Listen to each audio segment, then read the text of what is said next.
911 call that Amanda Berry placed to Cleveland police there in Devon's Peace. And nowadays, such calls are anticipated. Help me, I'm Amanda Berry. You need police, fire, or ambulance? I need police. Okay, and what's going on there? I've been kidnapped and I've been missing for 10 years and I'm here, I'm free now. Oh. Halo semuanya, Assalamualaikum. Terima kasih sudah klik video ini. Dan untuk kalian yang udah subscribe channel ini, terima kasih banyak. Dan buat kalian yang belum subscribe ataupun baru bergabung di channel ini, boleh langsung aja diklik tombol subscribe-nya sekarang juga. Karena di channel ini kita akan membahas kasus-kasus yang sangat menarik dan juga sejarah dari berbagai belahan dunia yang tentunya juga sangat menarik untuk kita bahas di channel ini sama-sama. So guys, thank you so much and enjoy the video. Guys, di video kali ini kita akan membahas sebuah kasus kriminal yang berasal dari Cleveland, Ohio, di mana di sana ada seseorang yang bernama Ariel Castro. Ariel Castro ini bertanggung jawab atas tindakan kriminalnya yang dia lakukan, yaitu tindakan pemerkosaan, penculikan, dan juga penyekapan yang dia lakukan selama 10 tahun terhadap 3 wanita yang masih sangat muda. Langsung aja guys, kita bahas ceritanya di An Ordinary Storytelling. Sebelum kita bahas kasus kriminal yang dilakukan oleh Ariel Castro, kita bahas dulu latar belakang atau masa lalunya Ariel Castro. Apakah masa lalunya mempengaruhi tindakan yang dia lakukan pada saat itu? Ya walaupun gak bisa dibenarkan juga, apapun masa lalu kita, harusnya kita menjadi lebih baik daripada masa lalu kita, ya kan? Yaudah guys, langsung aja kita bahas Ariel Castro. Ariel Castro ini adalah seseorang yang lahir di Puerto Rico pada tanggal 10 Juli tahun 1960. Dia adalah anak ketiga dari ayahnya yang bernama Pedro Castro dan juga ibunya yang bernama Lilian Rodriguez. Diketahui juga bahwa keluarganya ini memiliki tanah atau lahan terbesar di wilayah tempat mereka tinggal pada saat itu. Makanya bisa dibilang kalau keluarga Castro ini keluarga yang baik-baik saja pada saat itu dan juga keluarga yang lumayan berkecukupan. Tapi sayangnya guys, pada tahun 1962 saat usia Castro baru 2 tahun, ibunya dan ayahnya bercerai. Jadi pada saat itu ibunya memergoki ayahnya sudah menikah lagi dengan wanita selingkuhannya. Jadi selama ini ibunya nggak tahu kalau ayahnya itu selingkuh guys. Dan udah menikah sama wanita selingkuhannya itu. Dan yang lebih sedihnya lagi, kalau ayahnya memilih untuk meninggalkan ibu Castro dan anak-anaknya untuk tinggal bersama wanita selingkuhannya tersebut. Dan setelah insiden tersebut, ibu Castro meninggalkan Puerto Rico untuk bekerja di Pennsylvania. Dia meninggalkan anak-anaknya di Puerto Rico untuk diasuh oleh nenek mereka dari pihak ibunya yang bernama Hercilia Carabello, termasuk juga si Ariel Castro. Saat Castro tinggal bersama neneknya, dia tumbuh menjadi anak yang seringkali dilecehkan. Dalam arti dilecehkan, ya tau lah ya, dilecehkan. Dia dilecehkan dengan teman-teman sebayanya dan bahkan juga dia dilecehkan oleh teman-teman yang usianya lebih dewasa dari si Castro. Dan sedihnya lagi, Castro tidak pernah bercerita atau mengungkapkan kesedihannya tersebut kepada siapapun. Dia cuma memendam masalah tersebut, masalah pelecehan yang dia terima itu sendirian. Pada tahun 1966, akhirnya ibunya kembali dari Pennsylvania untuk menjemput anak-anaknya di Puerto Rico di rumah neneknya. Dan menurut Castro, ibunya saat kembali menjadi seseorang yang sangat kasar dan juga sering menghina atau memukul anak-anaknya dengan ikat pinggang ataupun tongkat. Gue nggak tahu deh itu tongkat apaan. Anak-anaknya dipukul ya. Usia Castro aja 1966 berarti kan baru 6 tahun. Dia udah menerima pelecehan dari teman-temannya, udah menerima kekerasan juga dari orang tuanya, dan menerima keadaan bahwa orang tuanya juga udah nggak bersama ya kan. Itu psikis anaknya benar-benar hancur sih. Hal tersebut menjadikan Castro sebagai anak yang tumbuh dengan kebencian, kemarahan, juga penyimpangan obsesi seksual. Dan dia mengembangkan obsesi terhadap seks yang menimbulkan dorongan untuk melakukan masturbate sejak usia muda. Jadi usia Castro belum 10 tahun, belum genap 10 tahun, dia udah terobsesi dengan hal yang enggak seharusnya. Serem banget kan? Pada tahun 1970, saat usia Castro genap 10 tahun, ibunya membawa anak-anaknya untuk berimigrasi ke Amerika Serikat dan menetap di wilayah Cleveland. Dan di sana dia tinggal berdekatan dengan paman dari Castro dari pihak ayahnya yang bernama Casey.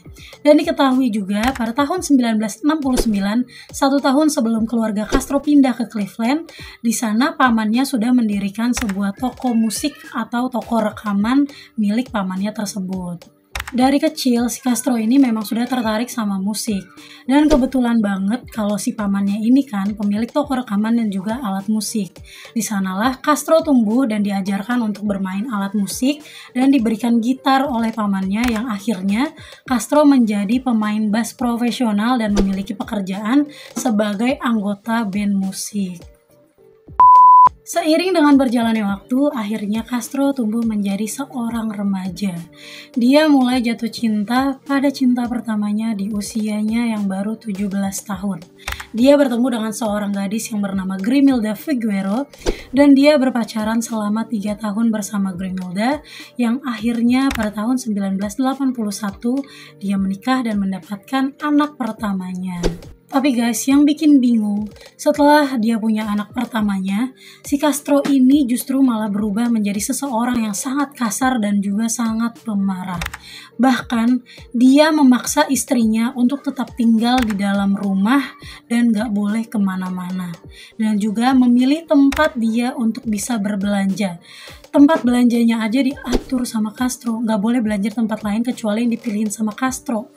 Dan dia bahkan juga nggak bolehin istrinya untuk nonton program TV kecuali yang dipilihin sama Castro. Dia juga akan memukuli Grimilda saat Grimilda menyimpang dari instruksi yang diberikan oleh Castro. Jadi itu benar-benar salah sedikit dipukul, salah sedikit dimarahin. Ini tuh keluarga udah kayak WWE guys. Ya Allah, ya Allah. Kasian banget si Grimilda ini guys. Kekerasan di dalam rumah tangga Castro dan Grimilda ini berlangsung selama bertahun-tahun guys. Karena bukan lagi tentang kekerasan yang kayak dipukul, dimarahin, cuma itu pun udah salah sih sebenarnya. Tapi ini lebih parah lagi guys, ini benar-benar kayak WWE. Grimilda ini sampai dibanting, ditendang, dijambak, gila habis-habisan lah pokoknya. Sampai-sampai Grimilda mengalami patah tulang di mana-mana. Sampai hidungnya pun patah tulang. Entah apa yang dilakukan itu, ya Allah. Castro. Grimilda nggak dibolehin ke rumah sakit kecuali Grimilda bersumpah kalau dia nggak akan ngelaporin si Castro ke rumah sakit, ngelaporin si Castro ke polisi. Baru si Grimilda dibolehin untuk pergi ke rumah sakit. Gila kan emang si Castro. Udah nggak ada otaknya, dia nggak ada berakhlak, itu manusia titisan dajjal. Astagfirullahaladzim. Akhirnya 12 tahun pun berlalu. Grimilda dan Castro sudah memiliki 4 orang anak. 4 orang anak guys. Entah apa itu yang diancam si Castro sama si Grimilda ya. Pada tahun 1992 mereka pindah ke daerah Seymour Drive bersama 4 anaknya.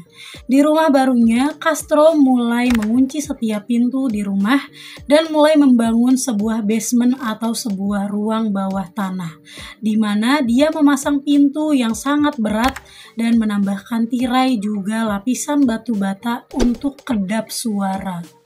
Tuh, udah mencurigakan banget kan, nih orang sakit emang.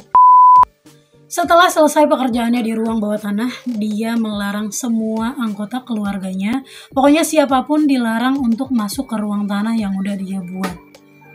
Habis selesai di ruang bawah tanah, dia mulai ke rumahnya, semua tuh yang ada jendela-jendelanya dicat sama dia guys. Semua jendela yang biasa kita lihat dari luar ke dalam bisa nih, dari dalam keluar bisa, pokoknya itu dicat. Jadi tuh keluarganya benar-benar gak boleh dikasih tahu apa kehidupan di luar rumah dia. Bahkan Castro juga melarang istrinya untuk menggunakan telepon rumah. Tuh, tahun segitu emang kan telepon rumah kan, dilarang untuk pakai telepon rumah dan mulai mengunci semua anggota keluarganya di dalam rumah saat Castro akan pergi bekerja.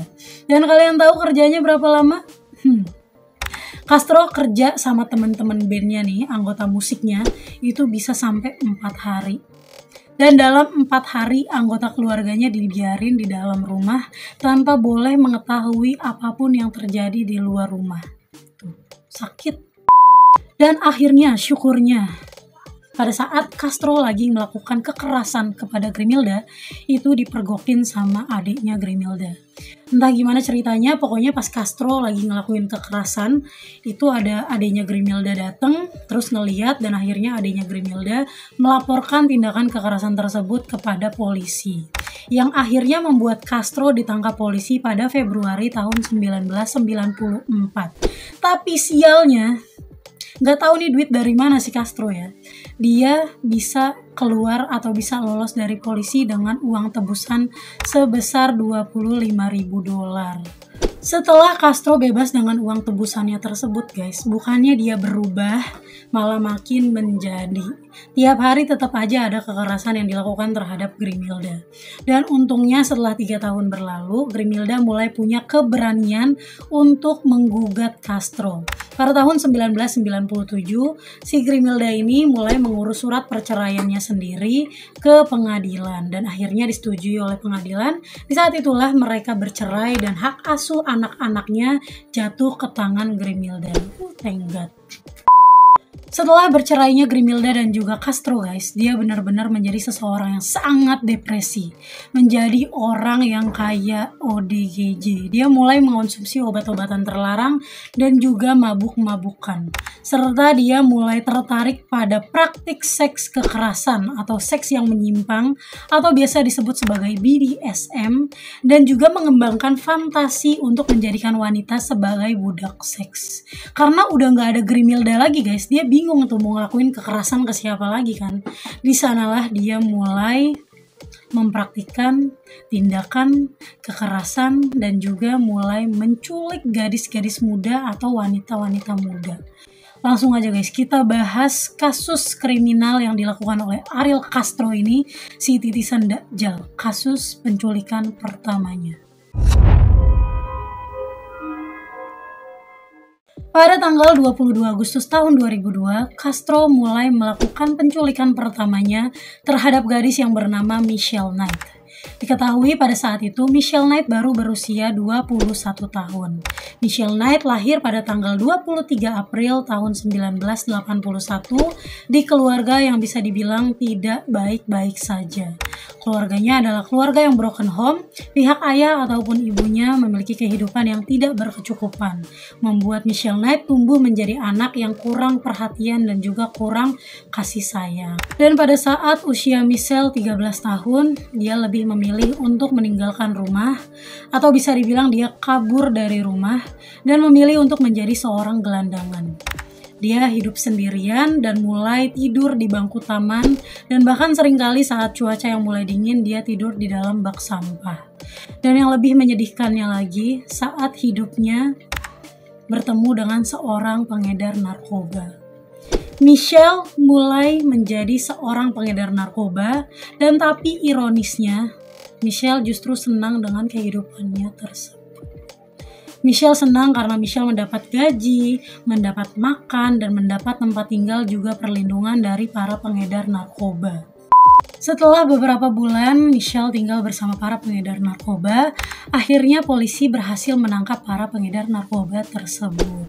Untungnya Michelle nggak ditangkap, dan akhirnya itu membuat Michelle harus kembali ke keluarga awalnya. Diketahui juga pada saat itu Michelle sedang hamil. Nggak tahu siapa bapaknya itu anak, yang jelas Michelle hamil, dan alhamdulillahnya Michelle berhasil melahirkan bayi tersebut. Dia bersikeras untuk merawat anaknya dan juga mulai mencari pekerjaan yang baik untuk merawat atau membesarkan anaknya, yang akhirnya dia beri nama sebagai Baby Zoe. Dan pada suatu hari saat Michelle mau pergi kerja, akhirnya Baby Zoe dititipin ke ibunya. Dan selesai bekerja, Michelle mau ambil lagi dong Baby Zoe dari rumah ibunya. Tapi di rumah itu justru nggak ada ibunya guys. Cuma ada Baby Zoe yang lagi tidur dan pacar ibunya yang lagi mabok. Di saat Michelle ngelihat pacar ibunya yang lagi mabok ini, pacar ibunya ini malah justru nyerang Michelle, memukuli dan memperkosa Michelle. Tapi Michelle tetap ngelawan guys. Dia ngelawan dan akhirnya terjadi perkelahian di sana yang mengakibatkan si Baby Zoe yang tadinya tidur jadi bangun sambil nangis.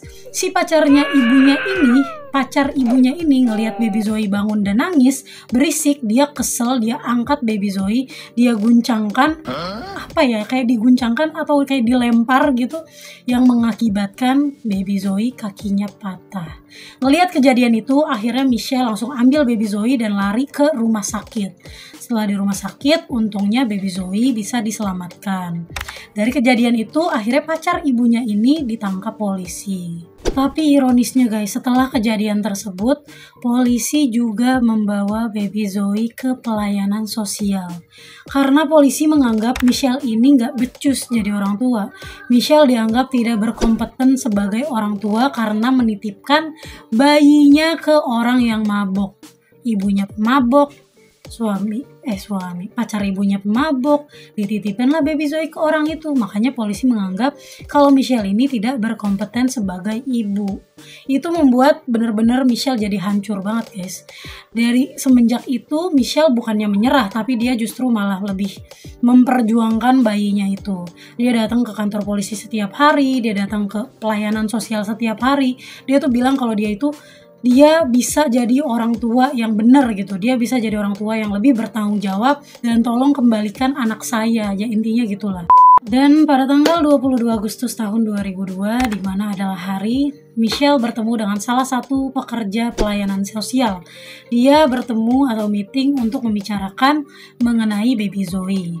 Lokasi meetingnya ini lumayan jauh dan Michelle pun tidak mengetahui pasti lokasi meeting tersebut.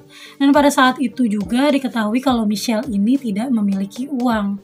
Yang akhirnya Michelle memilih untuk pergi ke tempat meeting dengan berjalan kaki. Di sanalah guys Michelle bertemu dengan si Ariel Castro titisan Dajjal. Ariel Castro menawarkan tumpangan kepada Michelle dan mengaku kalau si Ariel Castro ini tuh tahu lokasi meeting yang akan dituju oleh Michelle.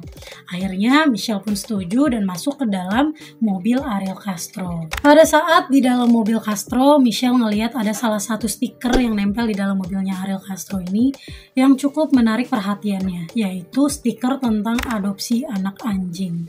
Di sana mereka mulai ngobrol dan Michelle cerita ke Ariel Castro kalau misalnya si baby Zoe, anaknya ini tuh suka banget sama anak anjing, katanya gitu. Dan terus si Castro pun nyautin, oh iya, ya udah, kamu mau nggak ada anak anjing nih di rumah aku banyak, kamu bisa ambil atau pilih-pilih buat baby Zoe. Dan si Michelle ini nggak tahu guys kalau misalnya itu awal mula dia bakalan diculik sama Ariel Castro. Michelle setuju-setuju aja, yang tadinya tujuannya mau ke tempat meeting jadi belok ke rumah Ariel Castro untuk ngambil anak anjing yang akan dikasih ke baby Zoe. Setelah mereka sampai di rumah Ariel Castro, si Michelle langsung diajak masuk ke dalam. Dan sampai di dalam si Michelle langsung dipukul sampai nggak sadarkan diri. Dan di saat itulah Michelle langsung diperkosa oleh Ariel Castro. Dan setelah itu Michelle langsung dibawa ke ruang bawah tanah atau ke basement untuk dirantai. Dan Michelle dipakaikan juga helm selama berbulan-bulan sama Ariel Castro. Di bawah tanah itu Michelle benar-benar cuma ditinggalin dengan satu ember plastik yang digunain Michelle untuk pipis ataupun buang air besar. Di sana juga Michelle nggak dilepasin rantainya dan nggak dikasih mandi selama berminggu-minggu dan cuma dikasih makan 1 kali sehari. Dan yang lebih sakitnya lagi guys, saat gue baca kasus ini, si Ariel Castro ini benar-benar menyiksa dan memperkosa Michelle terus-terusan, bertubi-tubi berkali-kali, sampai akhirnya Michelle hamil sebanyak 5 kali. Dan gak ada satupun dari kehamilan Michelle ini yang selamat. Saat Castro tahu kalau si Michelle ini hamil, dia langsung nyiksa Michelle, ngurangin jatah makanannya Michelle, sampai akhirnya Michelle ini kelaparan, mukulin Michelle dan meninju perutnya terus-terusan sampai akhirnya Michelle keguguran. Saat hilangnya Michelle, akhirnya ibunya melaporkan kasus Michelle ini sebagai kasus orang hilang ke kantor polisi.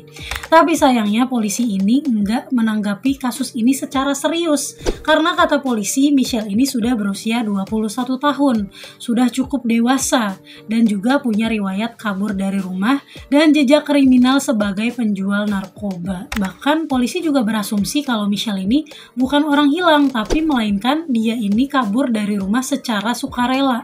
Apalagi setelah kejadian si baby Zoe ini diambil sama polisi untuk dititipkan di pelayanan sosial. Setelah 15 bulan hilangnya Michelle, akhirnya polisi menghapus nama Michelle dari daftar orang hilang. Dan dianggap kalau Michelle ini pergi secara sukarela dan memang tidak ingin ditemukan. Tuh, gokil. Dari situlah akhirnya si Ariel Castro ini mulai ngerasa, wih, hebat. Orang yang dia culik nggak dicari. Dia makin jumawa dan akhirnya berpikir untuk mencari korban selanjutnya.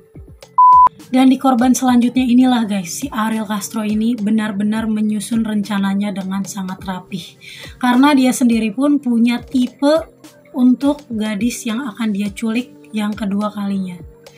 Langsung aja kita masuk ke kasus penculikan Ariel Castro yang kedua, Amanda Berry. Kasus penculikan yang dilakukan oleh Ariel Castro berikutnya terjadi pada tanggal 21 April tahun 2003. Korbannya adalah seorang gadis muda yang pada saat itu baru berusia 17 tahun. Diketahui bernama Amanda Berry. Amanda Berry ini lahir pada tanggal 22 April tahun 1986 di Clifton, Ohio. Iya guys, bener. Si Amanda Berry lahir tanggal 22 April dan diculik tanggal 21 April. Dia diculik 1 hari sebelum hari ulang tahunnya.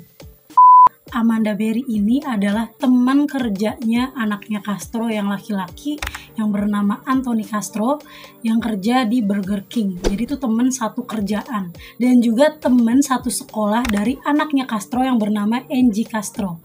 Teman kerja anaknya dan juga teman sekolah anaknya. Jadi emang udah ditargetin si Amanda Berry ini. Ariel Castro ini benar-benar udah ngebuntutin si Amanda Berry berhari-hari. Jadi Amanda Berry berangkat kerja, berangkat sekolah, pulang sekolah, itu benar-benar dibuntutin dan diperhatiin setiap hari sama Ariel Castro. Karena kenapa? Ariel Castro ini punya tipe untuk perempuan keduanya yang untuk diculik sama dia. Dia pengen perempuan atau gadis muda yang berambut pirang seperti Amanda Berry. Serem banget kan? Jadi kronologinya hari dimana Amanda Berry ini diculik, setelah masuk shift siang, dia kerja sampai selesai shiftnya di jam 7:30 malam. Jam 7:30 malam dia selesai kerja dan dia keluar dari tempat kerjanya yaitu Burger King untuk berjalan kaki pulang ke rumahnya. Karena diketahui juga rumahnya Amanda Berry ini cuma 3 blok dari tempat dia kerja. Di saat itulah Amanda Berry ini dihampiri dengan sebuah mobil yang di dalamnya udah pasti ada manusia titisan Dajjal, Ariel Castro. Dia nawarin Amanda Berry untuk pulang bareng atau ya udah numpang aja di mobil gue gitu istilahnya. Terus Amanda Berry ini karena nggak asing dengan si Ariel Castro, dia tahu kalau si Ariel Castro ini adalah ayah dari teman-temannya dan juga sering makan di Burger King-nya tempat Amanda Berry ini kerja. Makanya nggak asing dan akhirnya Amanda Berry mau dan masuk ke dalam mobil Ariel Castro. Di dalam mobil, Ariel Castro bilang, kamu mau nggak mampir dulu ke rumah aku? Di sana ada Angie loh, teman sekolah kamu. Ya udah, si Amanda Berry akhirnya mau aja dia yang harusnya cuma lurus doang itu pulang jadi ngintil ke rumahnya ngintil. Jadi ke rumahnya si Ariel Castro diiming-imingin kalau dia bakalan ketemu sama temennya si Angie Castro ini. Akhirnya kesana lah mereka. Setelah mereka sampai di depan rumahnya Ariel Castro, mereka pun turun dari dalam mobil dan di depan rumah Ariel Castro ini udah ada anjing penjaga rumah yang dimilikin sama Ariel Castro. Entah gimana kejadiannya, yang jelas di sana Ariel Castro menggunakan anjing penjaganya ini untuk mengalihkan perhatiannya si Amanda Berry. Dan saat itulah Ariel Castro merampas handphone yang ada di tangannya Amanda Berry dan menyeret Amanda Berry ini masuk ke dalam rumah. Kesiannya nggak ada satupun tetangga yang ngelihat kejadian itu. Amanda langsung dipukul sampai nggak sadarkan diri dan tidak berdaya. Dan setelah itu Amanda Berry ini diperkosa. Setelahnya Amanda Berry ini diseret ke lantai bawah atau ke basement untuk dirantai, untuk disekap di sana dan hanya dikasih ember plastik untuk Amanda Berry ini pipis ataupun buang air besar. Oh ya, FYI, pada saat si Amanda Berry ini udah dirantai di basement, itu udah nggak ada Michelle, karena Michelle udah dipindahin ke kamar atas. Berbeda dengan kasus hilangnya Michelle, yang polisi kayak mau nggak mau nanganinnya, cuma kalau si kasus Amanda ini beda guys. Amanda benar-benar membuat keributan publik, karena keluarganya itu seringkali muncul ke TV untuk diwawancara tentang kasus hilangnya Amanda. Dan yang lebih sakitnya guys, setelah Ariel Castro menonton keluarga Amanda ini ada di dalam TV, ada di berita gitu ya, si Ariel Castro menggunakan handphone yang dia ambil dari Amanda di awal itu untuk menelpon ibunya. Menelpon ibu Amanda dan dia bilang, "Halo ibu, anak ibu baik-baik saja dan anak ibu nanti akan kembali. Anak ibu ingin menjadi istri saya." Sakit kan? Sakit, emang ini orang sakit. Dan lebih parahnya lagi, itu kan handphone si Amanda kan menerima voice note, voicemail, ya pokoknya menerima voice note gitulah dari ibunya, dari pacarnya, pokoknya mengkhawatirkan Amanda. Dan itu didengar sama Ariel Castro, dan Ariel Castro senang dengan mendengar orang-orang cemas mencari Amanda. Sakit, emang itu sakit orang. Serem banget buat aku. Akhirnya polisi mengerahkan tim FBI untuk melacak keberadaan Amanda. Tapi sayangnya gagal. Padahal kan si Castro ini menggunakan ponselnya Amanda untuk menghubungi keluarganya Amanda. Dan kenapa juga FBI nggak bisa melacak keberadaan Amanda? Setelah beberapa bulan Amanda Berry ini disekap oleh Ariel Castro di ruang bawah tanah atau di basement, akhirnya Ariel Castro memindahkan Amanda ke kamar atas. Dan di sanalah pertama kali Amanda dan juga Michelle bertemu. Diketahui juga kalau di dalam kamar mereka ini terdapat sebuah TV kecil yang biasa untuk mereka tonton. Jadi itu saat mereka nonton berdua, kalau ada berita atau ada breaking news tentang hilangnya Amanda, Michelle pasti mengencangkan volume TV untuk menyemangati Amanda. Menyemangati Amanda dan bilang ke Amanda kalau masih ada harapan untuk Amanda. Dan guys, yang lebih sakitnya, Ariel Castro memberikan ke Amanda dan juga Michelle sebuah buku kosong untuk dijadikan sebagai jurnal mereka selama mereka berada di sana. Semua tulisan Michelle dan juga Amanda dibaca sama Ariel Castro. Kalau ada tulisan yang membuat Ariel Castro tidak senang, apa yang terjadi? Mereka berdua, enggak berdua, yang dipukulin Michelle. Michelle dipukulin dengan tulisan-tulisan yang dia, menurut dia tuh, gue nggak seneng nih sama tulisan lo yang ini. Yaudah sini lo gue pukulin. Gila emang orang.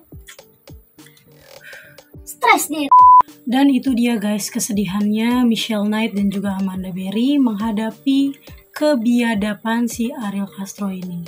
Ketidakcekatannya polisi membuat dia tidak ditemukan dan membuat Ariel Castro ini semakin dan semakin gila. Dia berniat untuk menculik korban ketiganya yang bernama Gina Dahisas. Langsung aja kita bahas korban penculikan ketiga Ariel Castro, Gina Dahisas. Pada tanggal 2 April tahun 2004, Ariel Castro menculik seorang gadis yang masih sangat muda yang bernama Georgina Dahisas.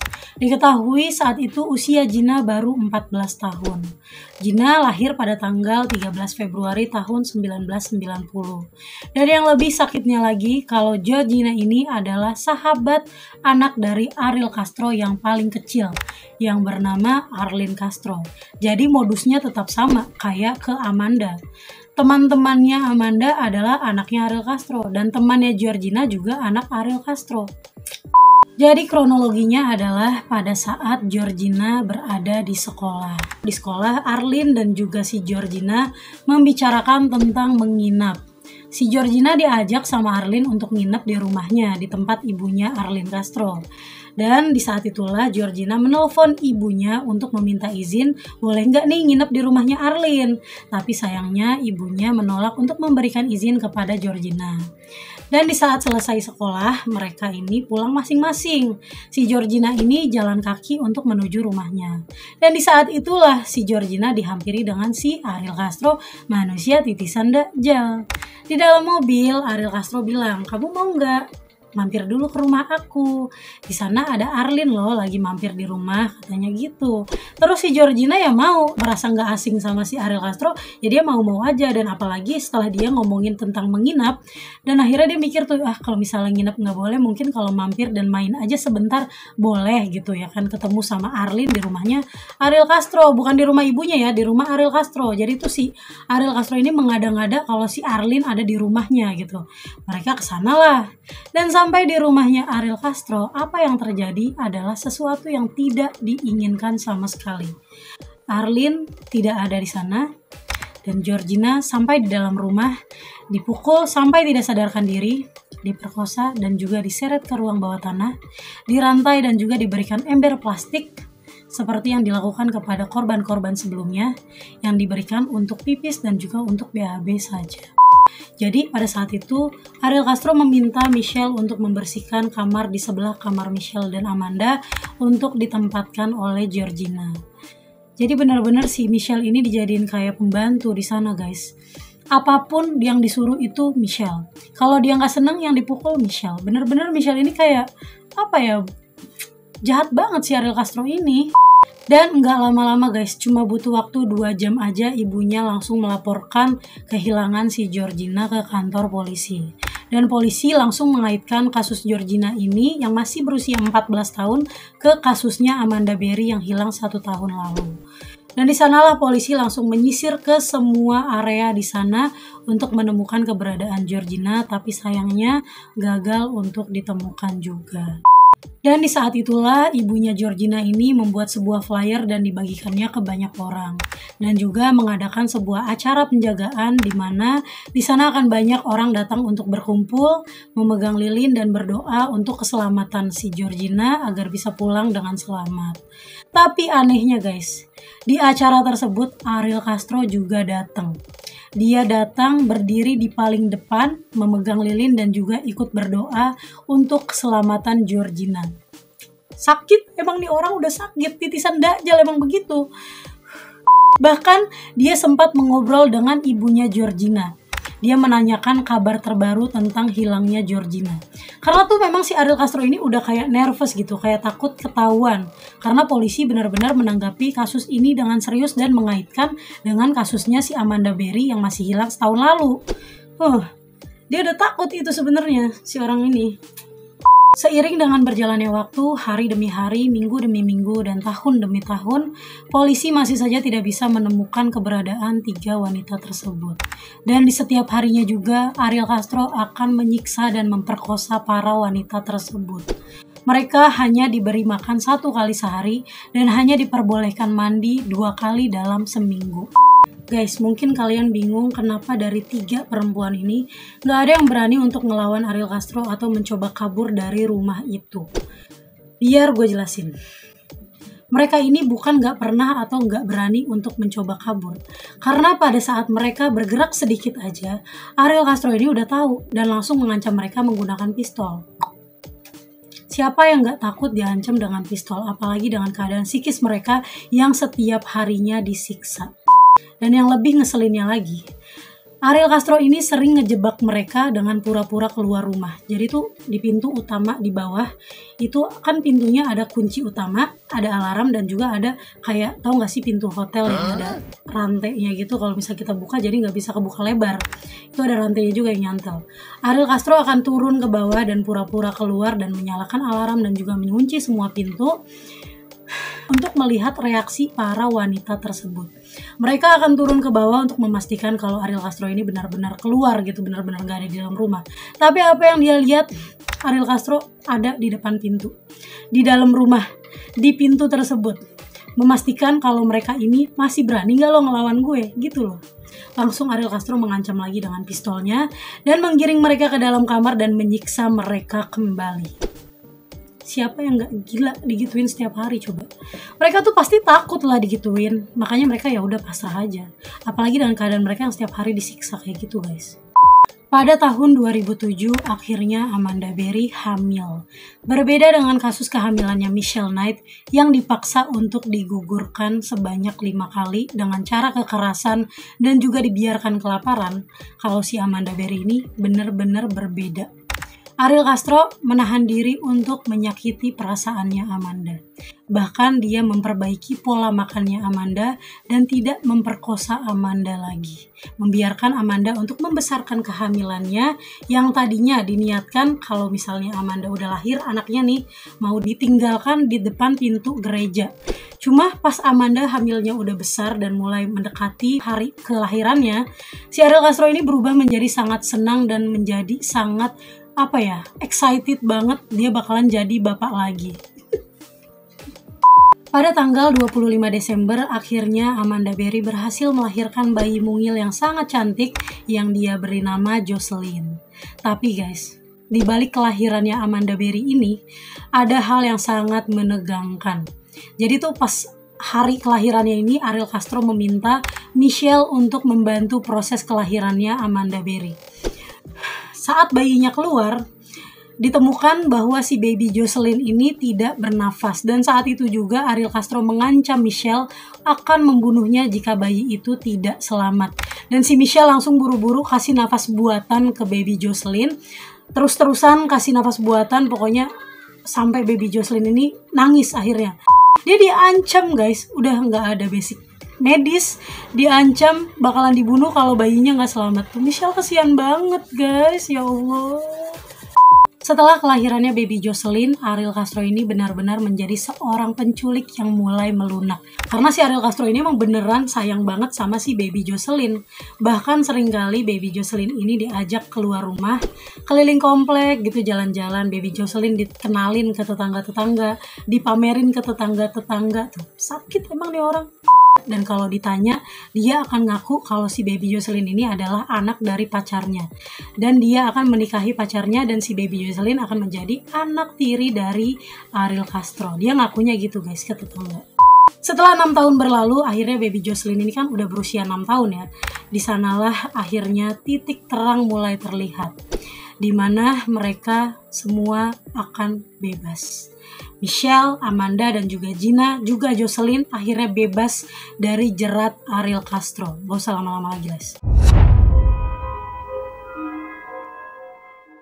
Dan akhirnya pada tanggal 6 Mei 2013, Amanda Berry dan juga putrinya Jocelyn berhasil keluar dari rumah Castro. Jadi kronologinya gini guys, di sana ada 2 kamar, di atas itu kan ada 2 kamar. Satu kamar terisi oleh Amanda dan juga Jocelyn yang pintunya tidak dikunci. Dan satu kamar lagi ada Michelle dan juga Georgina yang pintunya dikunci dari luar sama Ariel Castro. Kenapa Amanda nggak dikunci? Karena si Jocelyn itu sering bolak-balik. Dan saat itu keadaannya Jocelyn sedang di bawah sama Ariel Castro.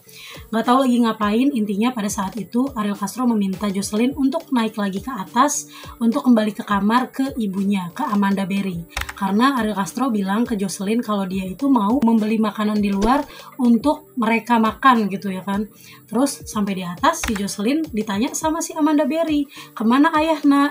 Si Jocelyn ini bilang kalau ayah barusan keluar membeli makanan untuk kita, katanya gitu. Akhirnya si Amanda Berry ini tuh kayak gimana ya, mungkin terbersit, ini tuh kesempatan gitu kan. Dia langsung excited turun ke bawah mengecek pintunya itu apakah dikunci, ataukah alarmnya itu nyala, ataukah emang beneran si Ariel Castro ini benar keluar gitu. Dia langsung ngecek pintunya, dia turun ke bawah, lari ngecek pintunya, dan alhamdulillahnya tidak terkunci. Pintunya nggak terkunci, alarmnya juga nggak nyala. Dan di saat itu juga Amanda langsung buka pintunya, tapi kan inget gak yang ada rantai yang nyantel itu kan gak bisa dilepas atau gimana ya, susah digembok gitu kan. Amanda akhirnya cuma bisa keluarin satu tangan dari pintu. Dia ngelambai-lambain keluar pintu tangannya, yang akhirnya alhamdulillahnya dilihat sama salah satu tetangga di sana. Dan tetangga itu langsung menghampiri Amanda dan juga langsung membantu untuk mendobrak pintu tersebut. Dan akhirnya berhasil didobrak. Amanda pun dan Jocelyn akhirnya berhasil keluar. Setelah Amanda dan juga Jocelyn berhasil keluar dari dalam rumah, dia langsung dibawa ke rumah salah satu tetangganya yang berada di sana. Dan di sanalah Amanda meminjam telepon untuk menghubungi kantor polisi. Dan Amanda bilang kalau di dalam rumah itu masih ada Michelle dan juga Georgina. Polisi langsung segera datang menyelamatkan Michelle dan juga Georgina. She's saying that the male is Ariel Castro. 52-year-old Hispanic male that lives at 2207 Seymour, and that he's been holding her here for 10 years. 425, we're going to head over to Seymour. Copy, 17. Sorry, 2-3, Okay. Adam 2-3, you got a boss coming? This might be for real. There might be others in the house.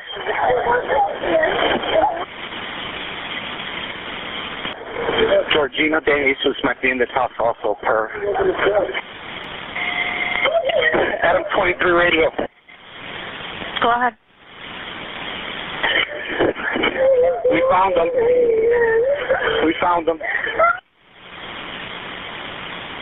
22-5, send us EMS here. We got a female conscious breathing. She's got a young child with us.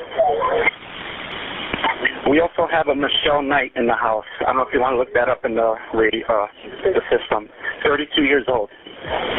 Dan enggak pakai lama lagi guys, polisi langsung mencari keberadaan Ariel Castro. Kalian tahu di mana polisi nangkep Ariel Castro? Tadi kan Ariel Castro sempat bilang ke Jocelyn kalau dia akan membeli makanan. Dia nggak beli guys. Dia ke rumah ibunya untuk ngambil makanan. Tuh udah tua bangka, masih aja minta sama orang tua. Dia ditangkap polisi pada saat dia sedang berkendara bersama kakak-kakaknya. Jadi tuh dia di dalam mobil dengan dua saudara laki-lakinya. Gak tau ya, pokoknya dia kayak abis ngambil makanan, mungkin lagi nebeng atau gimana. Di dalam mobil bertiga sama saudaranya itu di-stopin sama polisi dan dia langsung ditangkap. Mantep. Setelah 10 tahun guys. 10 tahun baru berhasil ketangkap itu si bandit. Astagfirullahaladzim. Ariel Castro ditangkap dan menghadapi 4 dakwaan penculikan dan juga 3 dakwaan pemerkosaan, dan pada tanggal 7 Juni hukuman ditingkatkan menjadi total 329 dakwaan berbagai kejahatan. Seharusnya saat itu Ariel Castro ini sudah harus menerima hukuman mati. Tapi dengan bantuan seorang pengacara yang dia hire, Ariel Castro ini didorong untuk mengakui segala kejahatannya di mata hukum. Karena di Ohio ini masih menerima saat si terdakwa ini mengakui segala kejahatannya dari hukuman mati bisa ke hukuman penjara seumur hidup. Akhirnya Ariel Castro dijatuhi hukuman penjara dengan seumur hidup tanpa pembebasan bersyarat dan ditambah 1000 tahun masa tahanan. 1000 tahun. Umurnya aja gak sampai 1000 tahun tuh, mampus. Tapi yang bikin gue keselnya lagi ya, ini nih, gak nyampe nih, dia bisa nih nyulik orang selama 10 tahun gitu, menyiksa orang selama 10 tahun.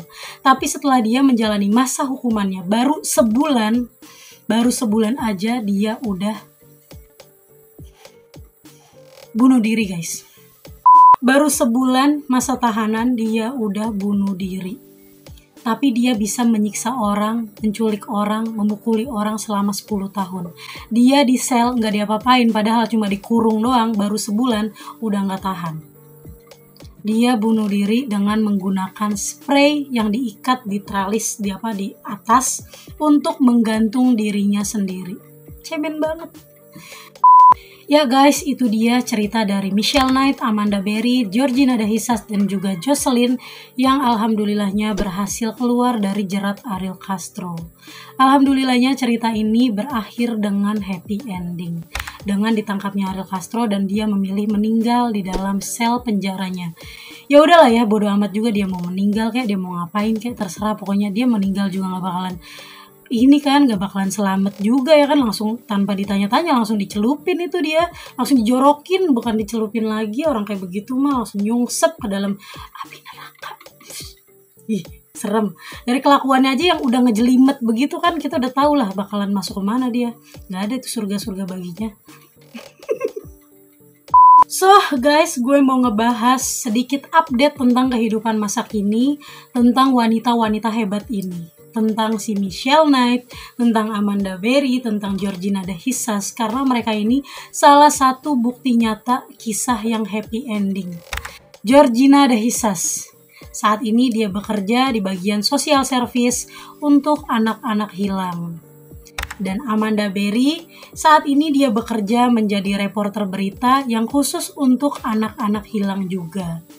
Kalau Michelle Knight, dia diketahui telah menulis buku yang berjudul Life After Darkness dan telah menikah pada tahun 2016 dan mulai mengadopsi anak. Guys, kalian ingat Baby Zoe? Iya guys, Baby Zoe anaknya Michelle Knight yang diambil polisi untuk dititipkan di pelayanan sosial. Baby Zoe sudah tumbuh menjadi anak yang sehat dan bahagia di keluarga barunya.